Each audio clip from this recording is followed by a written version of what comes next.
wajah saya ABG. Oke, aku ulang ya. Walaupun wajah saya seperti gadis yang baru lulus kuliah,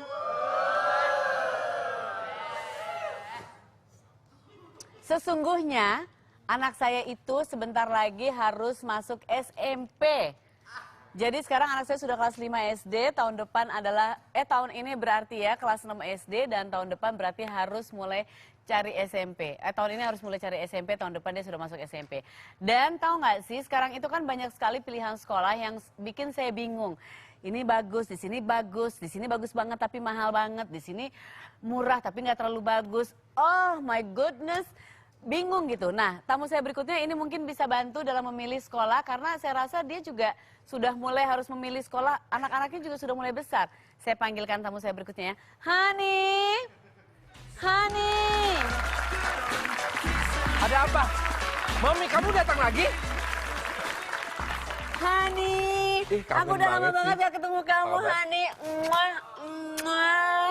Pernah nonton nggak Keluarga Masa Kini? Iya. Nonton dong. Nonton. Yang nggak nonton saya kasih tahu. Saya mau komplain. Kenapa? Kami ini adalah korban kawin kontrak.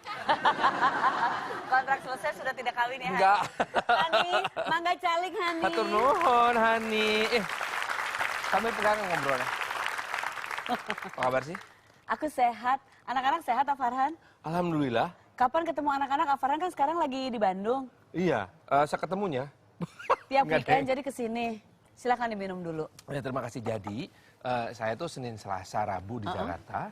Senin, Selasa, Rabu. Di Jakarta, Kamis, Jumat, Sabtu di Bandung. Kamis, Jumat, Sabtu. Dan itu setiap minggu tuh seperti itu ya? Hampir setiap itu. Mondar-mandir kesana kemari. Kemari ke sana. Anak-anak itu sekarang sudah umur berapa sih? Udah umur 14 dan 16 tahun. 14 dan 16, sudah Iya. SMP. Dan Dua-duanya kelas 2 SMP, karena kan yang pertama yang umur 16 tahun itu, dia mesti masuk ke pendidikan berkebutuhan khusus. Oke, special lalu jadi needs, ya. bareng sama adiknya, Oke. satu angkatan. Nah, kalau sudah SMP berarti sudah mulai cari-cari SMA juga dong? Waduh banget.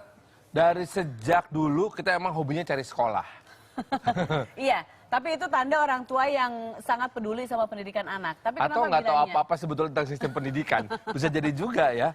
Jadi awal banget yang kita cari sekolah adalah yang sesuai dengan nilai dan norma yang kita percaya di rumah.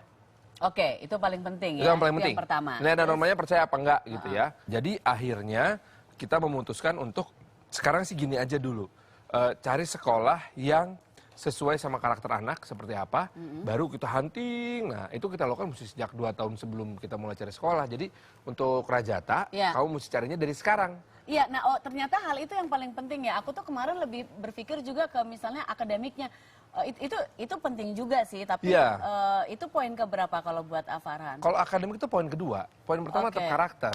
Karakter, oke. Iya, karena sejak SMA, saya tuh diajarinnya gini. Knowledge is power, but character is more. Knowledge is power, but character is more. Kita harus atau sekolah itu harus membentuk karakter kita sehingga kita menjadi pribadi individu yang kuat gitu. Betul sekali. Supaya bisa berinteraksi karena sama pada yang intinya hasil pendidikan itu mesti menghasilkan individu-individu yang berkarakter. Kalau nggak berkarakter, jadinya ya jadi apa dong? Nggak jadi apa-apa. Nah, berarti Farhan percaya ini nggak bahwa sekolah itu jadi dari TK sampai SD, SMA, SMA semuanya harus sama ya? Harus sama. Jadi di rumah dulu kita tentukan apa sih nilai dan norma yang kita percaya. Mana yang baik, mana yang buruk, mana yang boleh, mana yang enggak. Nah, setelah itu dari situ kita mulai cari sekolah yang punya nilai dan norma yang sejenis sama kita, yang setipe sama kita gitu. Masukin anak itu ke sekolah tersebut, baru kita lihat program akademiknya. Nah, program akademik tetap penting karena bagaimanapun juga kita butuh basic knowledge kan. Iya, benar. Nah, basic knowledge itu yang paling penting ada 3 kalau menurut saya. Apa? 1 adalah bahasa. Jadi sekolah itu mesti memberikan dan merangsang si anak untuk punya kemampuan meningkatkan bahasa. 2, kemampuan matematika. Karena matematika itu tentang logika dan juga tentang sistematika berpikir. Nah, yang terakhir tuh art atau seni. Karena itu akan membangun jiwa penuh etika dan juga kehalusan budi pekerti. It's about art. It's about art. Iya, tapi kebetulan juga ada satu orang sahabat saya. Kamu juga pasti kenal karena dulu dia juga dikenal sebagai seorang praktisi di dunia pertelevisian. Sekarang bekerja di bidang pendidikan. Oh iya? Iya. Oh iya, kemarin kayaknya sempat datang ke sini juga deh. Betul, kamu udah kenal. Kebetulan datang lagi sekarang. Ya sok atuh diajak ke sini. Namanya Ibu Neni Sumawinata. Aku tahu Mbak Neni ini. Pas banget Mbak Neni datang lagi ke sini. Hai. Apa kabar? Sehat Mbak? Alhamdulillah. Sehat terus ya kalau ibu yang satu ini. Alhamdulillah. Silakan duduk Mbak Neni. Thank you sudah datang lagi loh ke sini. Iya. Waktu itu ke sini kita sempat bicara soal STEM ya, pendidikan yang berbasis STEM, Science, Technology, Engineering, and Math ya, STEM. Nah, tapi sekarang yang aku mau tanya, benar tadi bicara sama Farhan bahwa pendidikan itu memang harus dipikirin dari TK-nya. Aku sempet yang TK-nya ya udah masuk kemana aja deh. Yang penting ada belajar nyanyinya. Iya, ada gitu, ada interaksi gurunya gimana, oke. Terus waktu kelas 1 mulai masuk SD juga yang ya udah deh, pokoknya pelajarannya gimana sehari-harinya gini. Oke, mata pelajaran. Oke ini kayaknya nanti SMP nanti kita cari lagi lah yang seperti gimana. Tapi harusnya ada struktur yang tertata karena biar ya? Tetap kualitasnya terjaga. Iya. Ya, itu yang harus dilakukan. Apalagi kalau kita tadi kan output ya, kita udah capek-capek STEM, tapi nanti dapat sekolah yang fokusnya tidak. Jadi kualitas STEM-nya bagaimana? Padahal tadi STEM itu kan belum tentu harus jadi insinyur. Dengan pemikiran STEM kan waktu itu sudah disebutkan itu membantu kita untuk critical thinking, analytical thinkingnya. Mulai itu. bisa solve problems apa kayak gitu-gitu juga iya, penting iya. ya. Kan hidup ini banyak masalah. Seperti kita rasakan sendiri. Iya. Masa ada masalah benar anak kita datang ke kita. Mereka harus bisa menyelesaikan masalah sendiri. Tapi aku ngebayangin kalau aku ngebayanginnya karena STEM, Science, Teknologi, Engineering, Matematika. Tapi kalau di TK kayak gitu-gitu diajarin kayak gimana sih mungkin bisa dijelasin? Bentuknya hal-hal kecil, mulai dari anak kecil. Apa? Misalnya gini, kalau mulai diajarkan sedikit STEM ya.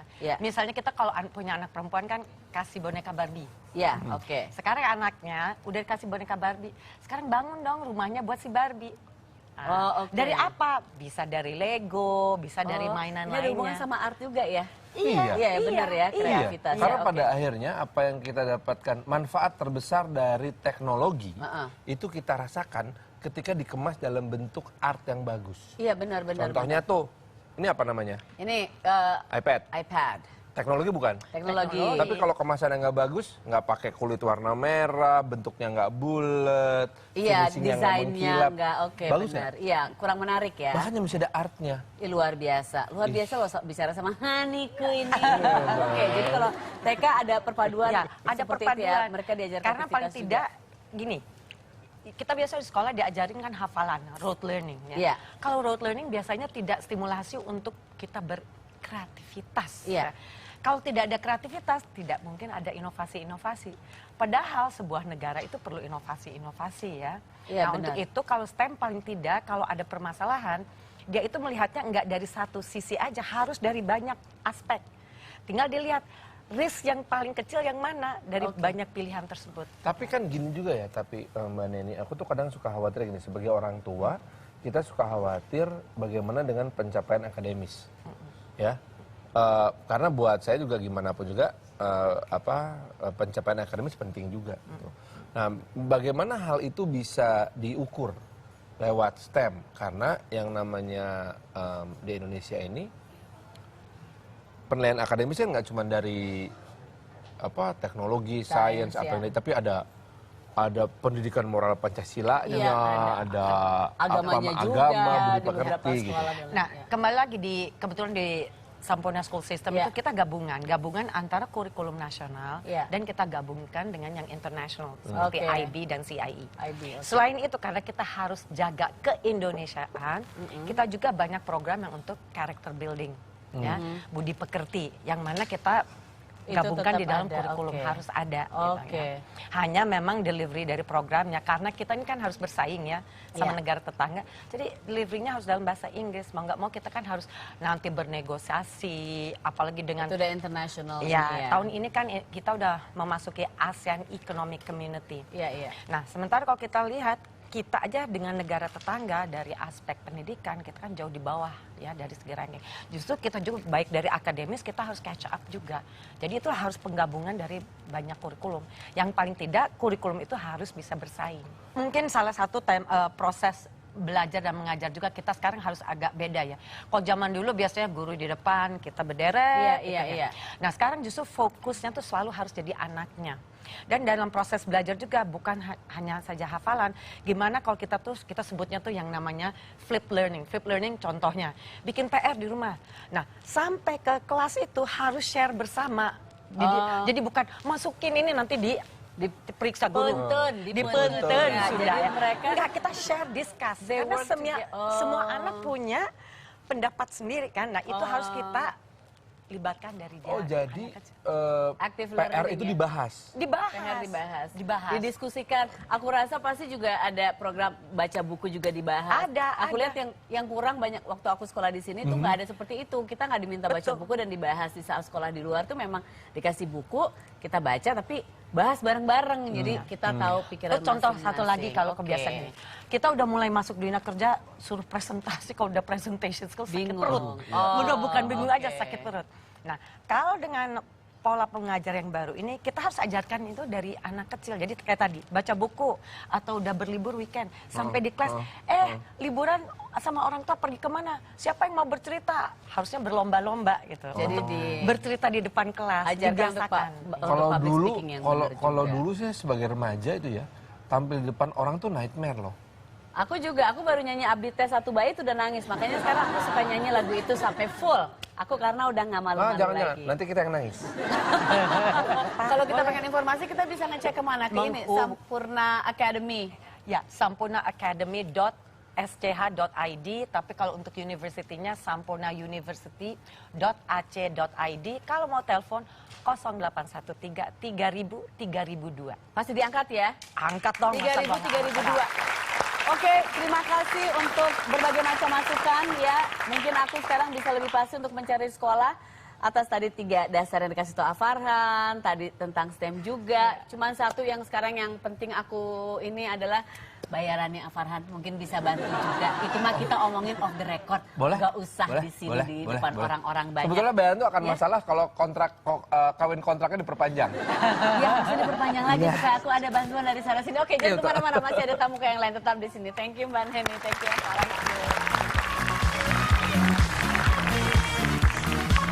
Sebetulnya angle aku juga bagusnya di sini.